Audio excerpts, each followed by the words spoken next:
اعوذ باللہ من الشیطان اللعین الرجیم بسم اللہ الرحمن الرحیم الحمد للہ رب العالمین والعاقبۃ للمتقین والجنۃ للمؤمنین والنار للمنافقین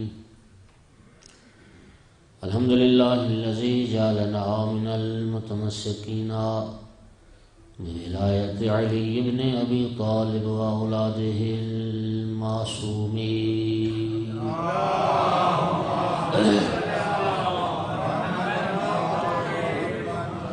الصلاۃ والسلام والتحیۃ والاکرام علی رسولہ الکریم شفیع المذنبین آنس الغریبین ورحمۃ للعالمین عنی العبد المؤید الرسول المسدد المحمود الاحمد المصطفى الامجد ابا القاسم محمد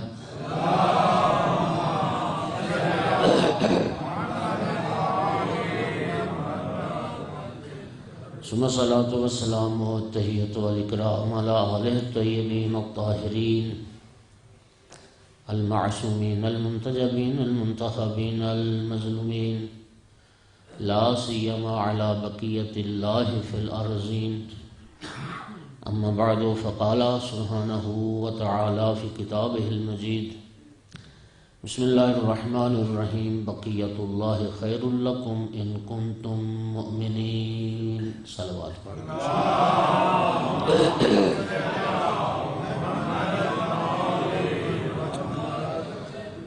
ارشاد پروردگار ہے کہ بقیت اللہ تمہارے لیے بہتر ہیں، بہترین ہیں اگر تم مومن ہو۔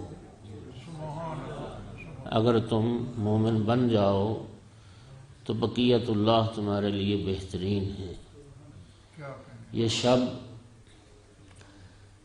اسی ہستی کی جسے قرآن نے بقیت اللہ کے لقب سے یاد کیا، اسی ہستی کی ولادت باسعادت کی شب ہے۔ ہادیان برحق نے فرمایا کہ لیلۃ القدر کے بعد سال کی سب سے جو افضل رات ہے وہ شب نیمہ شعبان ہے۔ یہ رات ہے جس رات میں میں اور آپ موجود ہیں۔ جو شب قدر تھی، لیلۃ القدر خاتم الانبیاء سے تعلق رکھتی ہے، اور شب نیمہ شعبان خاتم الاوصیاء سے تعلق رکھتی ہے۔ شب قدر خاتم النبیین کے لیے اور شب نیمہ شعبان خاتم الوصیین کے لیے۔ مومنین جو راتیں عظیم ہوتی ہیں ان کے دن بھی عظیم ہوتے ہیں، اور جو دن عظیم ہوتے ہیں ان کی راتیں بھی عظیم ہوتی ہیں۔ لہٰذا یہ رات بڑی عظیم رات ہے، یہ شب مغفرت، یہ شب توبہ، اور کل نیمہ شعبان کا دن ہے، وہ بھی بڑا مبارک اور منتظرین امام کے لیے بہت اہم دن ہے۔ میں منجی عالم بشریت، پوری دنیا کے مستضعفین کی جو آخری امید اور آخری سہارا ہے، ان کی ولادت باسعادت کے اس موقع پر آپ سب عاشقان امام زمانہ کی خدمت میں مبارکباد پیش کرتا ہوں۔ اس خیر مبارک اس دعا کے ساتھ کہ اللہ ہمیں آقا کی معرفت نصیب فرمائے، اور پروردگار وہ وقت جلد لائے کہ ہماری گناہگار آنکھیں آقا کی زیارت سے منور اور مشرف ہو جائیں۔ مومنین کرام، 14 شعبان المعظم 255 ہجری، جناب حکیمہ خاتون سلام اللہ علیہا، یہ وہ بی بی ہیں کہ آل محمد کے گھرانے میں جو چند باعزت و عظمت مستورات ہیں، ان میں ایک جناب حکیمہ خاتون صلوات اللہ علیہا ہے۔ اس بی بی کا کئی اماموں سے رشتہ ہے۔ امام جواد علیہ السلام، امام محمد تقی علیہ السلام کی بیٹیاں، صلوات سارے پڑھ بلند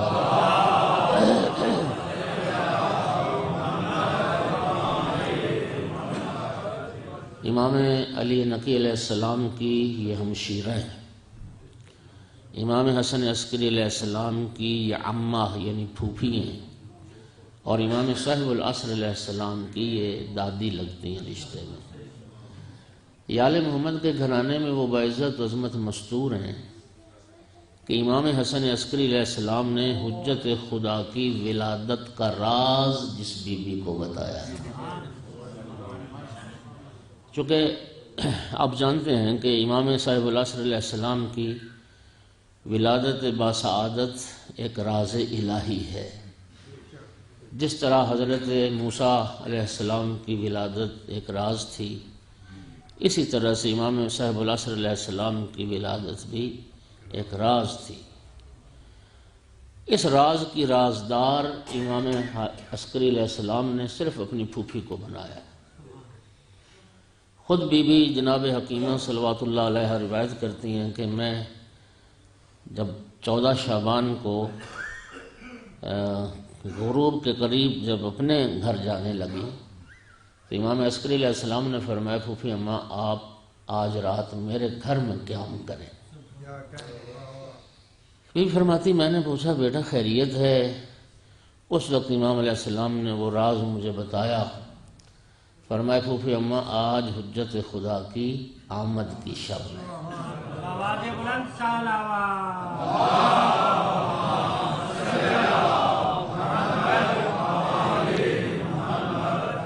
توجہ ہو رہی حضرات؟ جناب حکیمہ نے حیران ہو کے پوچھا بیٹا تمہارے کس حرم سے حجت خدا کی آمد ہے؟ تو فرمایا نرجس خاتون کے بطن سے، جو اس زمانے میں اس قرۂ ارض کی سب سے مستورات میں افضل و بہتر مستور۔ جناب حکیمہ عرض کرتی میں نے حیران ہو کے پوچھا بیٹا میں تو نرجس میں بچے کی ولادت کے آثار نہیں پاتی۔ فرمایا امام علیہ السلام نے کہ حجت خدا کی ولادت ایک راز ہے۔ میں ایک بات کی یہاں وضاحت کر دوں، اس مسئلے پہ بہت سارے پھر نظریات پیدا ہو جاتے ہیں۔ یہ عالم اسباب و مسببات ہے۔ اللہ تعالیٰ نے نا ہر شے کا کوئی سبب بنایا ہوتا ہے، سبب کے نتیجے میں مسبب آتا ہے، لیکن جو خالق ہے نا اسباب کا وہ محتاج نہیں ہے۔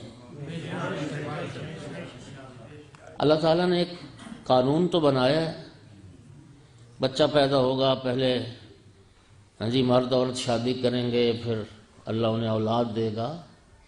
یہ قانون تو ہے رب کا بنایا ہوا قانون، لیکن وہ خالق اپنے بنائے ہوئے قانون کو کبھی کبھی خود توڑتا ہے اور بتاتا ہے کہ میں مجبور نہیں ہوں۔ ہاں وہ چاہے تو کسی کو بغیر ماں باپ کے پیدا کر دے، چاہے تو باپ نہ ہو صرف ماں سے پیدا کر دے، اور وہ اس بات پر بھی قادر ہے کہ ماں باپ بھی ہوں لیکن آنے والے مولود کی ولادت کے آثار کوئی نہ دیکھے۔ صلوات پڑھ دو محمد وآلہ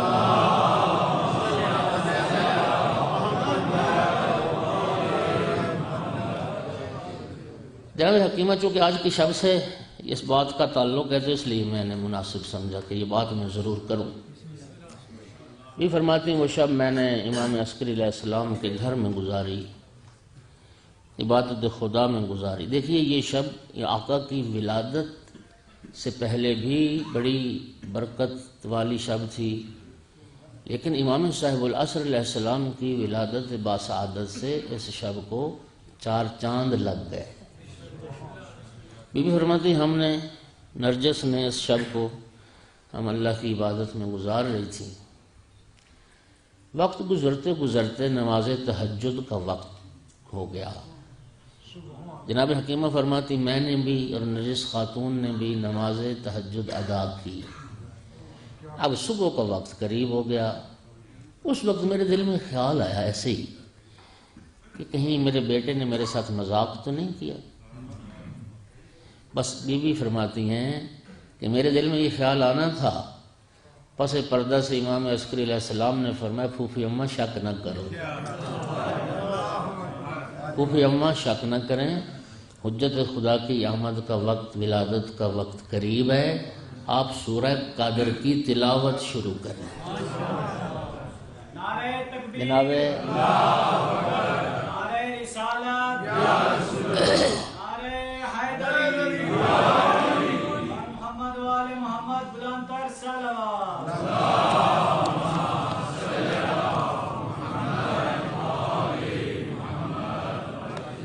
دعا فرمائیں کہ بہت سارے احباب جو بیمار ہیں مومنین، مولا امام صاحب العصر علیہ السلام کے صدقے میں اللہ انہیں شفا کاملہ عطا کرے۔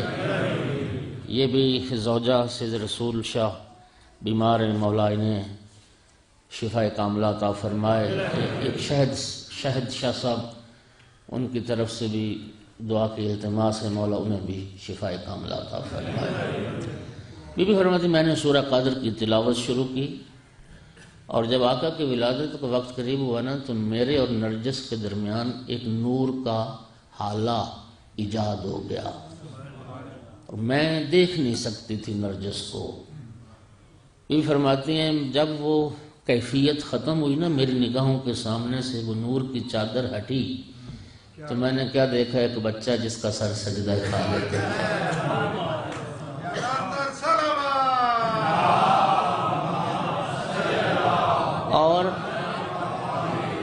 اور دنیا میں آنے کے بعد اشہد ان لا الہ الا اللہ، انگلی آسمان کی طرف، اشہد ان محمد رسول اللہ و اشہد ان علی ولی اللہ۔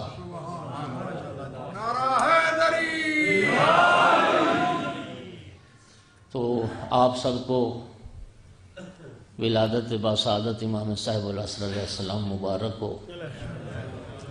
ہم نبی کریم کی بارگاہ میں بھی، میں آپ سب کی طرف سے بھی رسول اللہ کی بارگاہ میں مبارکباد دیتے ہیں۔ یا رسول اللہ، آپ کو آپ کے دین کا محافظ مبارک ہو۔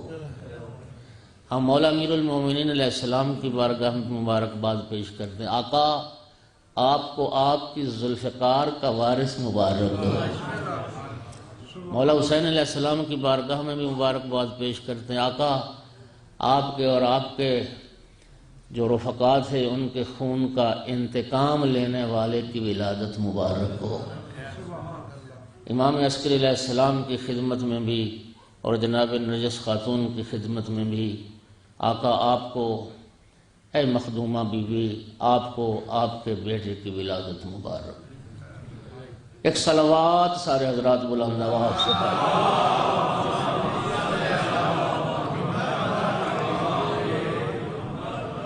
چونکہ لمبے چوڑے خطاب کا وقت نہیں ہے، بہت ساری باتیں، 5واں دن ہو گیا اور یوں لگتا ہے کہ ابھی بات شروع ہی نہیں ہوئی، اتنے موضوعات ہیں۔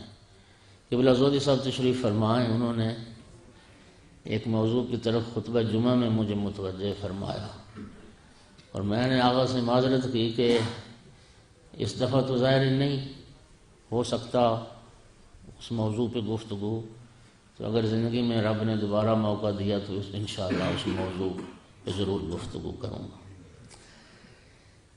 مومنین کرام، چہاردہ معصومین میں 5 تن پاک کے بعد جس آقا کی عزت، عظمت، حیثیت، مقام، مرتبہ، شان باقی سب ائمہ سے بلند ہے، وہ تیرے زمانے کا امام ہے۔ قائم آل محمد لنتر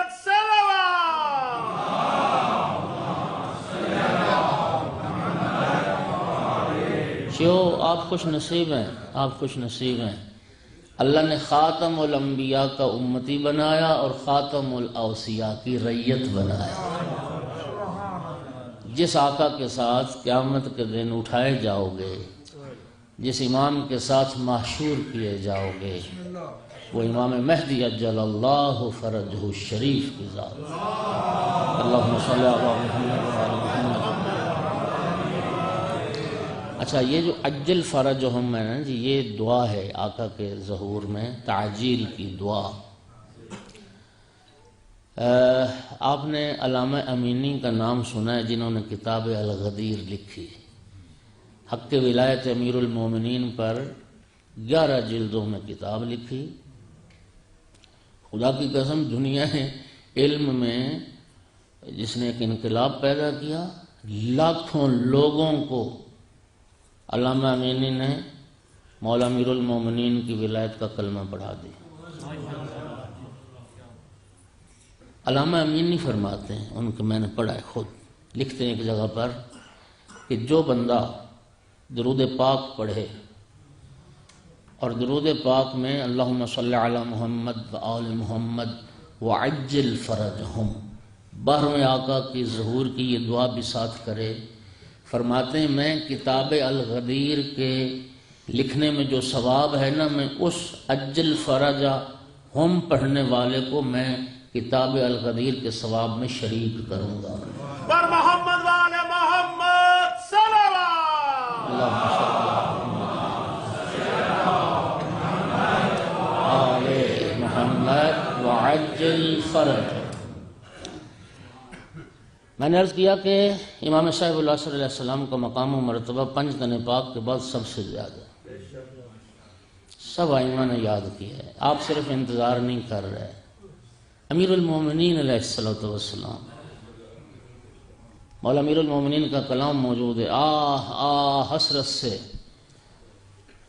آہ آہ یا شوقا الی رؤیتہم فی حالت دولتہم، میرا اللہ کب وہ وقت آئے گا کہ میرے بیٹے مہدی کا ظہور ہوگا، میں کس قدر مشتاق ہوں کہ اپنے بیٹے کی اس حکومت عدل کا نظارہ کروں۔ جناب سیدہ صلوات اللہ علیہا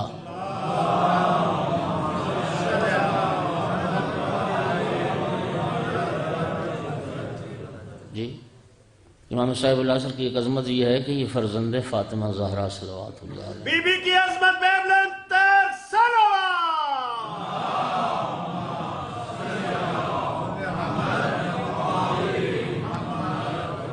جب بی بی پاک کو جب دروازہ گرا اور سیدہ زخمی ہوئی، اس وقت سیدہ نے اپنے اس فرزند کو پکارا، این ولدی المہدی، میرا بیٹا مہدی کہاں؟ اس لیے امام صاحب العصر فرماتے ہیں وَلِيَ فِي ابْنَةِ رسول اللہ اسوہ۔ امام صاحب العصر فرماتے ہیں میرے لیے نمونہ عمل میری جدہ فاطمہ زہرا صلوات اللہ علیہ، یعنی امام صاحب العصر کا طریقہ سیدہ کا طریقہ ہوگا، امام صاحب العصر علیہ السلام کی سیرت سیدہ طہرہ کی سیرت ہوگی۔ جس طرح سیدہ طہرہ نے اپنے وقت کے ظالموں کے خلاف قیام کیا، سیدہ کا بیٹا بھی ظالموں کے خلاف قیام کرے۔ خود امام صاحب العصر، آپ حیران ہو، ذرا اس جملے پہ غور کریں، میرے لیے اسوہ، میرے لیے نمونہ عمل میری جدہ سیدہ طہرہ صلوات اللہ۔ امام حسن مجتبی علیہ السلام نے اپنے بیٹے مہدی کو یاد کیا۔ امام کا ایک جملہ ہے طوبیٰ لمن ادرک ایامہ وسمع کلامہ۔ امام حسن مجتبی علیہ السلام فرماتے ہیں خوش نصیب ہوں گے وہ لوگ جو قائم کے زمانے کو درک کریں گے، خوش نصیب ہوں گے وہ لوگ جو قائم کی گفتگو کو سنیں گے، ان کی آواز کو سنیں گے۔ امام حسین علیہ السلام نے شب عاشور اپنے اصحاب میں جو خطبہ دیا، اس میں اپنے بیٹے مہدی کو یاد کیا۔ المنتقم جو آقا کا لقب ہے امام صاحب العصر علیہ السلام کا، یعنی خون شہیدان کربلا کا انتقام لینے والا، امام حسین علیہ السلام نے یاد کیا، امام سجاد علیہ السلام نے یاد کیا، سب ائمہ نے یاد کیا۔ امام جعفر صادق علیہ السلام رئیس مذہب جعفری، بنیان گزار مذہب تشیع، اپنے بیٹے مہدی کو یاد کر رہے تھے۔ کسی نے پوچھا یا ابن رسول اللہ، آپ کا بیٹا مہدی دنیا میں آ چکا یا آئے گا؟ پر میں ابھی آیا نہیں، آئے گا۔ پھر ایک جملہ فرمایا، لو ادرکتہ لخدمتہ ایام حیاتی، کاش اگر میں اپنے بیٹے مہدی کے زمانے کو درک کر لیتا، میں ساری زندگی مہدی کی نوکری میں گزار دیتا۔ اب سمجھو، اب امام زمانہ کا مقام سمجھو۔ امام جعفر صادق علیہ السلام جیسی ہستی، رئیس مذہب تشیع، جس آقا کی خدمت اور نوکری کو اپنے لیے شرف سمجھے، وہ تیرے زمانے کا امام۔ امام رضا علیہ السلام کے سامنے جب آقا صاحب الامر کا تذکرہ آیا، حضرت قائم، یہ آقا کا لقب ہے۔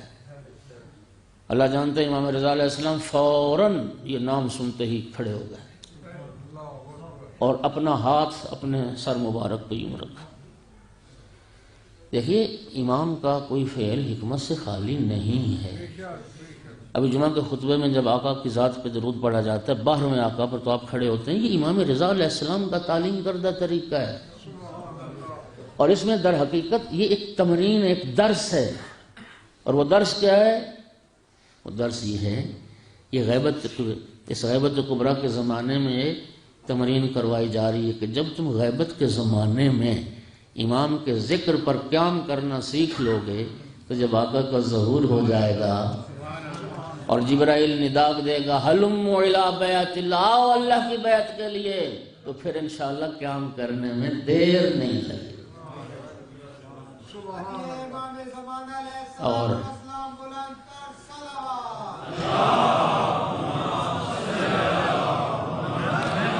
اور سر پر ہاتھ رکھنا، یہ اشارہ اس بات کی طرف، آقا آپ ظہور فرمائیے، یہ ہمارے سر آپ کی راہ میں قربان ہونے کو تیار۔ مولا حسین علیہ السلام کے زیارت نامے میں آپ پڑھتے ہیں، ہم پڑھتے ہیں، یا لیتنا کننا معکم فنفوز فوزا عظیما، کاش فرزند رسول ہم بھی کربلا میں ہوتے، ہم بھی اپنی جانیں فدا کرتے آپ پر، اور اس فوز عظیم پر فائز ہو جاتے، وہ عظیم کامیابی ہمارے نصیب میں بھی آ جاتی۔ تو تیار رہیے، ایک کربلا بپا ہونے والی ہے، ابھی وقت کا حسین زندہ ہے۔ لیکن یہ نہ ہو کہ کوفے کی ان مسلمانوں کی طرح جب امام کا نائب آ جائے، پھر بیعت کر کے اور ہم بیعت توڑ بیٹھے، پھر مسلم تنہا رہ جائے، پھر امام کے لیے 72 کے سوا کوئی نہ نکلے۔ میں آج بہت ہی خوبصورت میں نے جملہ پڑھا ہے، کسی نے کہا ایک عارف شخصیت سے کہ آقا کی زیارت نہیں ہوتی، کوئی عمل بتائیں۔ فرمایا زیارت کی دعا نہ کرو، امام کے ساتھ رہنے کے قابل ہونے کی دعا کرو۔ اگر آج امام کا ظہور ہو جائے تو کیا تم امام کے ساتھ گزار سکو گے زندگی؟ امام کے ساتھ رہ پاؤ گے؟ امام کی اطاعت کر پاؤ گے؟ امام کی اتباع کر پاؤ گے؟ وہ کیا سبت جعفر کا کلام بڑا اچھا جی، اللہ جل جو کہتے ہو آ گئے تو کیا ہوگا؟ کیا ہوگا؟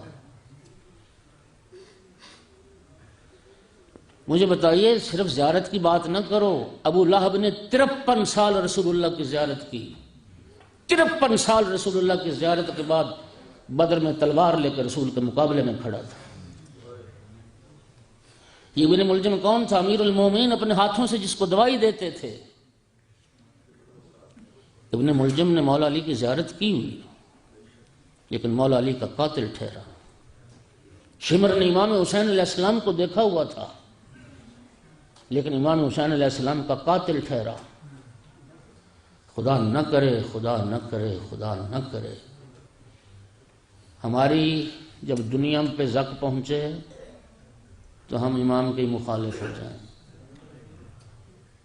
اور اس بات کا ذکر ہے روایات میں، امام کا ظہور ہوگا، یہ شکر کرو ایک پہلو سے، خدا کی قسم شکر کرو کہ امام ظاہر نہیں ہے.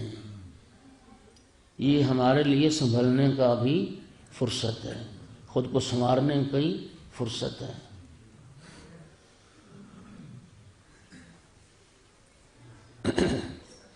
یہ لفظ آتا ہے کہ جب آقا ظہور فرمائیں گے لوگ کہیں گے یاتی بدین جدید، یہ کیسا امام ہے جو نیا دین لے کے آ گیا. اب ایمان سے بتائیں، امام کا دین نیا نہیں ہوگا، وہ تو اپنے جد رسول اللہ کے دین کو زندہ کریں گے، اپنے جد رسول اللہ کی سنتوں کو زندہ کریں گے، تعلیمات پیغمبر کو زندہ کریں گے، تعلیمات قرآن کو زندہ کریں گے.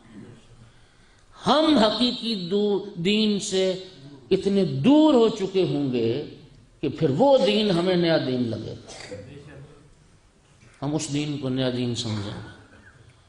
ایمان سے بتائیے، انصاف کیجیے. آج کی اس مجلس کا پیغام صرف یہی ہے، کیا ہم اپنے اس العجل کے نعرے میں اور اس انتظار کے دعوے میں سچے ہیں؟ واقعی ہم انتظار کر رہے ہیں امام زمانہ کا.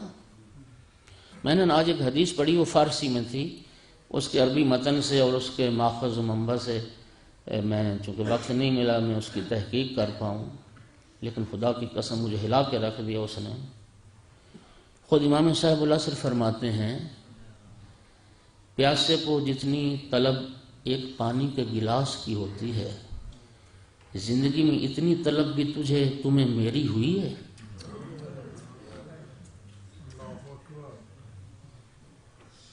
جتنی تمہیں پانی کے ایک گلاس کی طلب ہے، اتنی طلب بھی ہمیں امام کی کبھی ہوئی ہے؟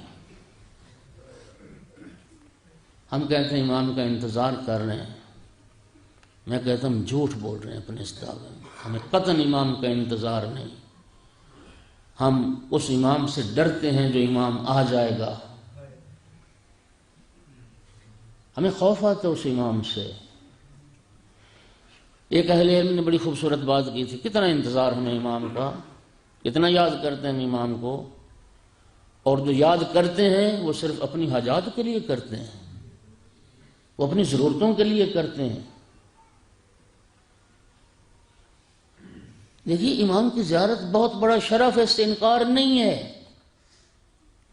لیکن اصل صرف دیکھنا تو کافی نہیں ہے، وہ نگاہ معرفت چاہیے. بہت سے لوگوں نے امام کو دیکھا ہے، بہت سے لوگوں نے ہادیان برحق کو دیکھا ہے،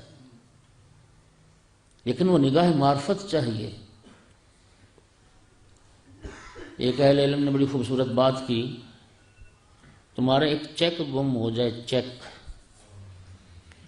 اس کی تلاش میں جتنے تڑپتے ہو، اس کی تلاش میں جتنے پریشان ہوتے ہو، گم گشتہ یوسف زہرا کے لیے بھی کبھی ہم اتنے پریشان ہوئے. وہ جو 1200 سال سے پردہ غیب میں ہیں، ہمیں کبھی اتنی تڑپ ان کی بھی ہوئی؟ تیرا موبائل گم ہو جائے پھر تجھے کتنی تلاش ہوتی ہے. اتنا بھی کبھی ہم نے امام کے بارے میں غور کیا اور سوچا امام، میرا کیا انتظار ہے امام کا، معاملات انہی کے صدقے میں چل رہے ہیں، بس ٹھیک ہے. کب یاد کیا امام نے؟ ایمان سے بتائیے، آج جو ہمارا ماحول ہے گھر کا، ہماری کمائیاں، ہمارا گھر کا ماحول، آج ہماری شادیاں، بچوں کی شادیاں کرتے ہو، ایمان سے بتائیے گا آج یوسف زہرا کا ظہور ہو جائے، کیا میری شادیوں کا ماحول اس قابل ہے کہ میں یوسف زہرا کو اپنے بیٹے کی شادی میں دعوت دے سکوں؟ کیا میرے گھر کا ماحول اس قابل ہے کہ میں امام صاحب العصر کو ایک وقت کا مہمان بنا سکوں؟ میری غذا پاکیزہ ہے، میرا لقمہ حلال ہے،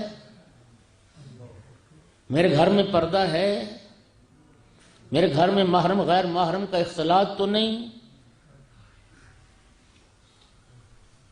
ساری دنیا فسق و فجور کا ارتکاب کرے، ہمیں کیا؟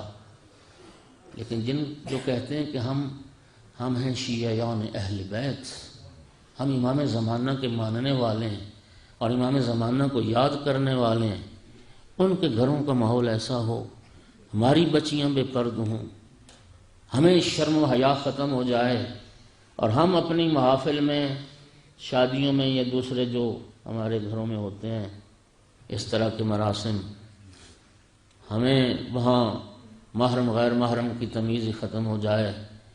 بتائیے ایسے گھر میں، ایسے ماحول میں امام آئے گا؟ امام نے آنا ہے ظلم کو ختم کرنے کے، عدل کو قائم کرنے، یا قامع الکفر والطغیان یا دافع الظلم والعدوان۔ جب میں ہی خود ظالم ہوں گا، حقدار کا حق تو میں غصب کر کے بیٹھا ہوں، بیٹیوں بہنوں کا حق تو میں غصب کر کے بیٹھا ہوں، یتیم بھتیجوں کا حق میں غصب کر کے بیٹھا ہوں، مومنین کے حق پہ میں نے ڈاکہ ڈالا ہوا ہے، تو پھر تم امام کو نہیں پکار رہے ہو، تم اپنی موت کو دعوت دے رہے ہو۔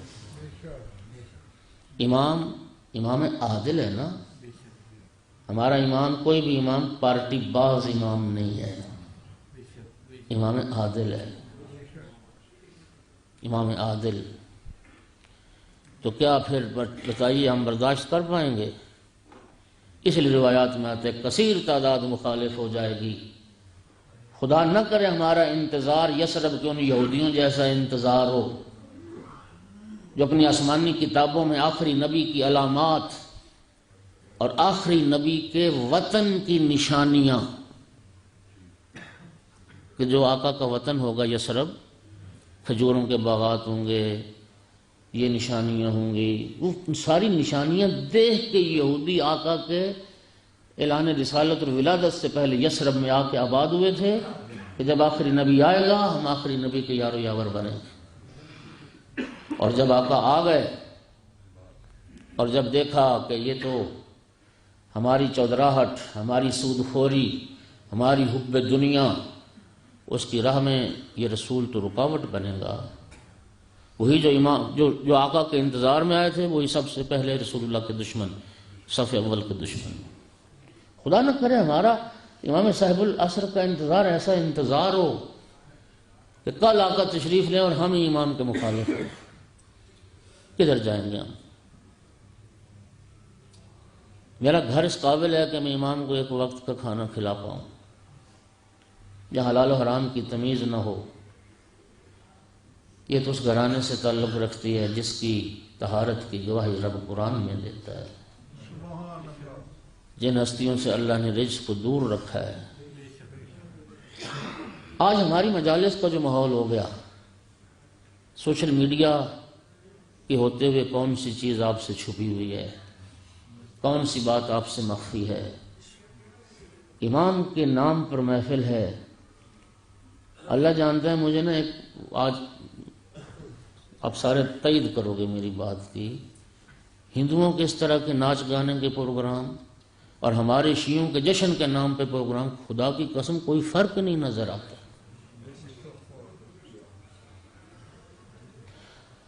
مسلمانوں کے اندر ایک صوفیاء کا باطل نظریہ ہے، ان کے ناچ گانے کے جو سلسلہ ہے وہ سب ایک جیسا نظر آتا ہے۔ کدھر گئی تشیع، کدھر گیا وہ پاکیزہ دین، کدھر گئی وہ پاکیزہ تعلیمات۔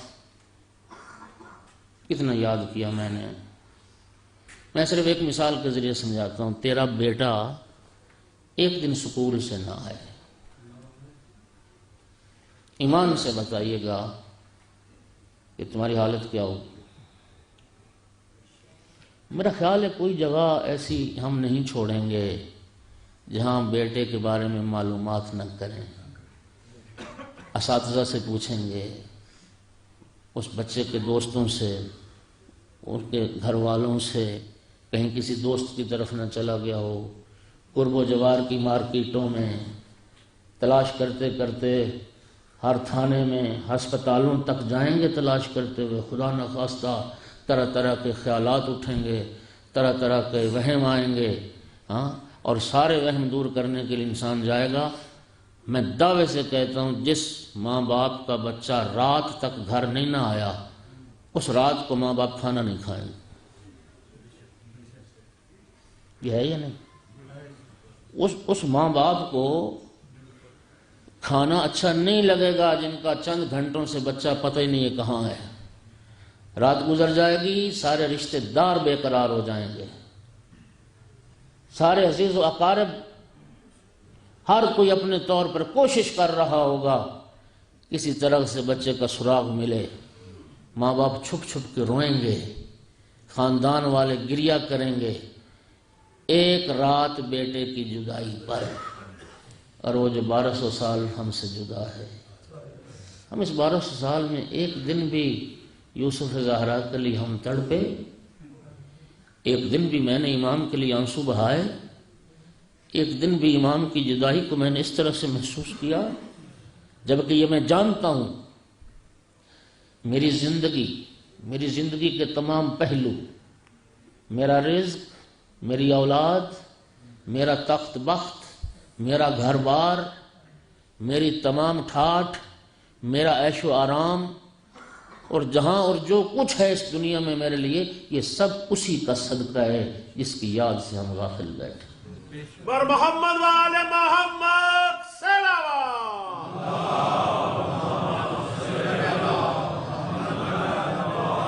بس اس سے زیادہ میں نہیں، چونکہ اعمال بھی ہیں، بعد میں شاعر اہل بیت نے بھی پڑھنا ہے. بس یہی ایک پیغام تھا. اللہ پاک سے ہمیں دعا کرنی چاہیے آقا کے ظہور میں اللہ تعجیل فرمائے، لیکن تعجیل کے وقت ہمیں اللہ شعور بھی عطا فرمائے، ہمیں قربانی کا جذبہ بھی عطا کرے، ہم امام کے مخالفین میں نہ ہو جائیں. اور انتظار کا مطلب کیا ہوتا ہے؟ انتظار کا معنی یہ ہوتا ہے کہ میں موجودہ حالت سے راضی نہیں ہوں اور ایک اچھے مستقبل کی امید رکھتا ہوں. یہی ہوتا ہے نا، انتظار اسی کو کہتے ہیں کہ میں موجودہ حالت اور کیفیت سے راضی نہیں ہوں اور ایک اچھے مستقبل کی امید رکھتا ہوں. امام نے آنا ظلم کو ختم کرنے کے لیے، تو ہمارا بھی ظلم سے تعلق نہیں ہونا چاہیے، ہمیں ظلم سے بچنا چاہیے. اور جانتے ہو ظلم کا معیار اتنا باریک ہے، رب قرآن میں فرماتا ہے، ہم پتہ نہیں کہاں رہ رہے ہیں خدا کی قسم، ذرا اس آیت کو سنو. اللہ قرآن میں فرماتا ہے وَلَا تَرْكَنُوا إِلَى الَّذِينَ ظَلَمُوا وَلَا تَرْكَنُوا إِلَى الَّذِينَ ظَلَمُوا فَتَمَسَّكُمُ النَّارُ. ظالموں کی طرف جھکاؤ بھی نہ کرنا، ظالم کی طرف میلان نہ کرنا، ظالم کے لیے دل میں نرم گوشہ بھی نہ رکھنا، ورنہ جہنم کی آگ تمہیں بھی اپنی لپیٹ میں لے. اگر دافع الظلم والعدوان کا انتظار کرنا ہے تو پھر ہمیں اپنی زندگیوں میں بھی عدل نافذ کرنا پڑے گا، ہمیں اپنی زندگیوں میں بھی اسلام کو نافذ کرنا پڑے گا. جس اسلام کو اور جس دین کو زندہ کرنے کے لیے آقا تشریف لائیں گے، اس دین کو ہمیں قبول کرنا پڑے گا اور اس کے سائے میں زندگی گزارنا پڑے گی. اور اگر ہم اس میں ہو جائیں گے نا اس قابل، توجہ کیجیے گا، بڑی خوبصورت، میں لمبا ہو رہا ہوں معذرت چاہتا ہوں، یہ ایک بات سن لیں بس. ہاں ہم کہتے ہیں نا کہ ایک نجف اشرف کے عالم دین کے میں آج حالات پڑھ رہا تھا. مسجد سہلہ میں جو حضرات مشرف ہوئے ہو، مسجد سہلہ امام صاحب العصر سے نسبت رکھتی، اس میں لوگ چلا کرتے ہیں امام کی زیارت کے لیے، جس طرح مسجد جمکران امام صاحب العصر سے نسبت رکھتی ہے. چلے وہاں کیے، ہر شب چہار شنبہ کو بدھ والی رات وہاں گزاری تاکہ امام کی زیارت ہو، امام کی زیارت ہو. اللہ اکبر، امام کی زیارت کے لیے اتنے بے چین اور بے قرار. اچھا وقت گزرتا رہا.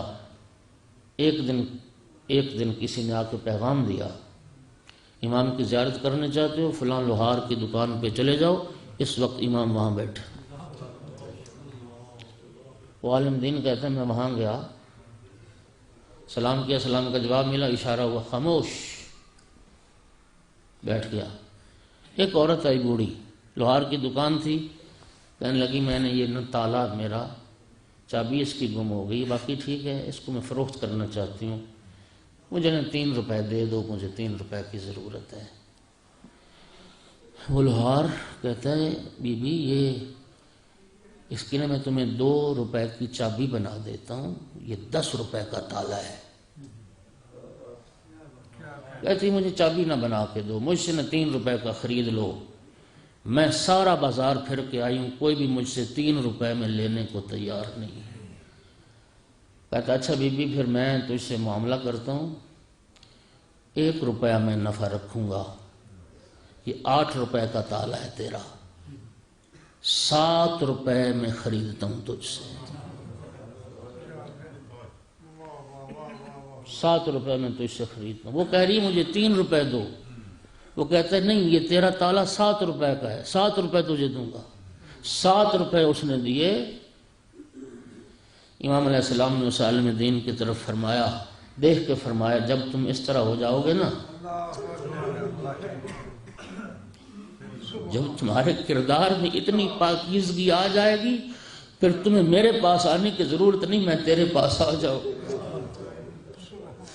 اور اس لوہار نے کہا، اس لوہار کہتا ہے کہ آقا اکثر ہفتے میں 1-2 دن ضرور میرے پاس آتے ہیں اور مجھ سے آ کے شفقت فرماتے ہیں، مجھ سے دل لگی فرماتے ہیں۔ اس لیے شیخ طوسی رضوان اللہ علیہ نے لکھا نا کہ وجود امام لطف ہے، کائنات میں امام کا تصرف بھی لطف ہے، وغیبتہ منا، ہمارے اندر وہ تڑپ ہی نہیں، ہاں ہم یوسف زہرا کے خریدار ہی نہیں، ہمیں یوسف زہرا سے پیار ہی نہیں، وہ عشق ہی نہیں، جتنا مجھے اپنی اولاد سے عشق ہے، جتنا مجھے اپنے مال سے عشق ہے، جتنا مجھے اپنے کاروبار سے عشق ہے، مجھے اتنا بھی عشق نہیں۔ اور بقول وہ جو حدیث میں نے پڑھی، ایک پانی کے گلاس جتنی بھی ہمیں امام کی طلب نہیں، تو امام ظہور کیسے فرمائیں گے؟ اللہ ہمیں وہ حقیقی تڑپ عطا فرمائے اور اللہ آقا کے ظہور میں تاجیل فرمائے۔ وہ اور ہوں گے، یہ نا ایک امید دلانے کے لیے 2 مصرے، وہ اور ہوں گے یتیمان مذہب و ملت، ہمارے سر پر ہمارا امام قائم ہے۔ وآخر دعوانا الحمدللہ۔